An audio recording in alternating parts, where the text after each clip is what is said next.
have to be sure that you leave gaps in for your second drawing. And I'm going to put this aside. Starting out at 1, remember the numbers start on the right side of the paper. They're not going to start on this side, so that way when you lay it down, it ends up being backwards.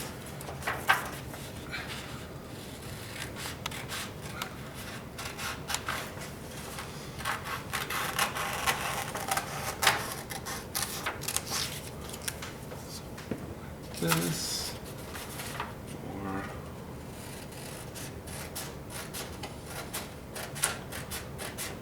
doesn't matter what side you put on, as long as you keep track, which is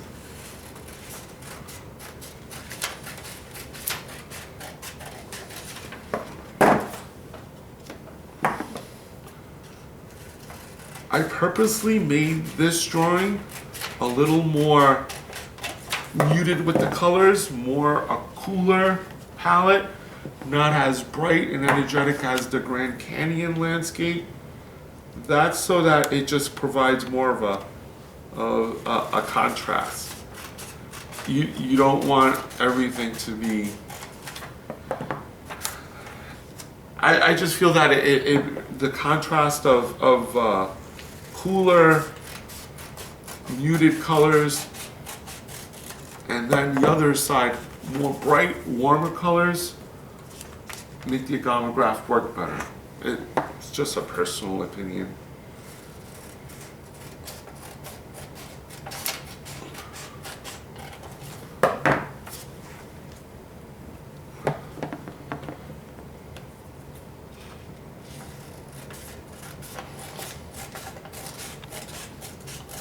So I'm checking my work as I'm cutting it, I'm laying it on my paper, making sure that, laying it on a table, making sure that there isn't any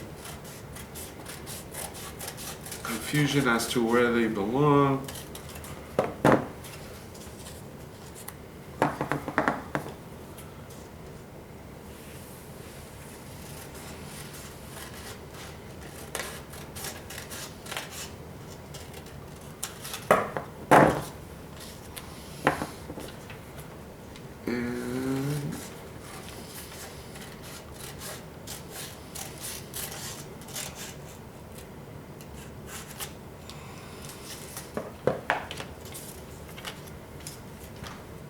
Now, there I go. So now I've got it cut into 12 strips, and I'm ready to apply my second artwork onto my Agamograph accordion fold.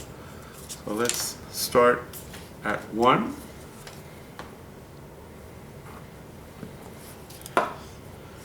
And I'm going to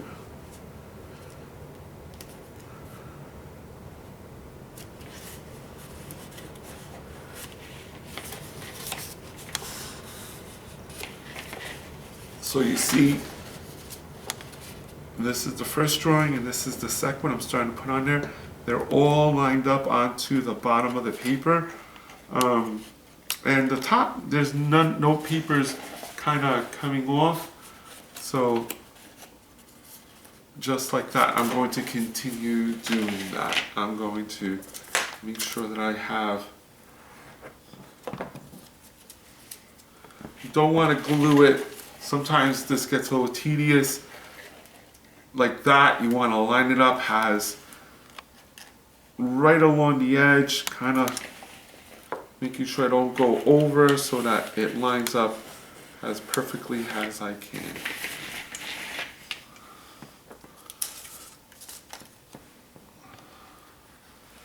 See, I'm already liking the contrast of both pictures. It's also an important detail. You don't, I guess the detail that I want to say is not to add a lot of detail to your drawing. To kind of have it more like about color and like delicate fine line work. Some of us are really good at drawing really intricate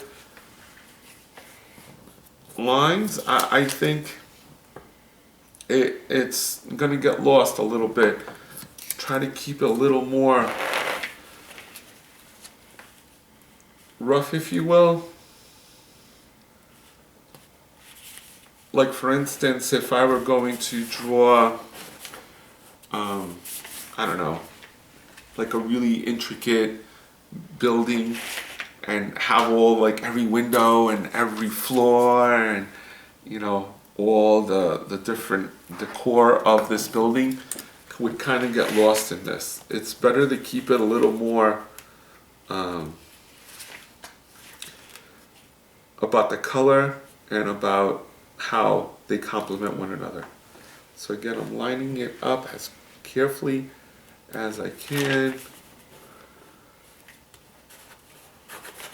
Now there are places where I have not been able to cut it out as accurately as I want to. It's really important that in these situations, that I get it to the deep into the fold. That's kind of like what I really want to happen. More important than even. So see, like this one it's hard to see on camera, but it's just slightly, I was a little inaccurate with my cutting, a little rough there, and it's like sticking out a little bit. And I want it to go deep into the fold in there so that it'll compensate. And it'll still work. Don't let that frustrate you is what. Up to number 6.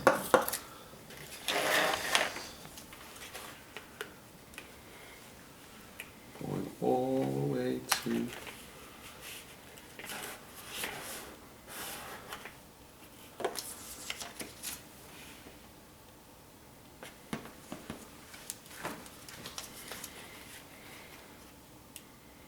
going into the edge, that valley, as much as I possibly can. I think when you get started, you'll understand more what I'm talking about. And even if you have to glue the strips together on the top, that's okay. So I want to show you so far how I'm doing. See how each strip is glued. There's spaces in between for my second drawing that's going to continue to get glued in there, but that's how it should look, so that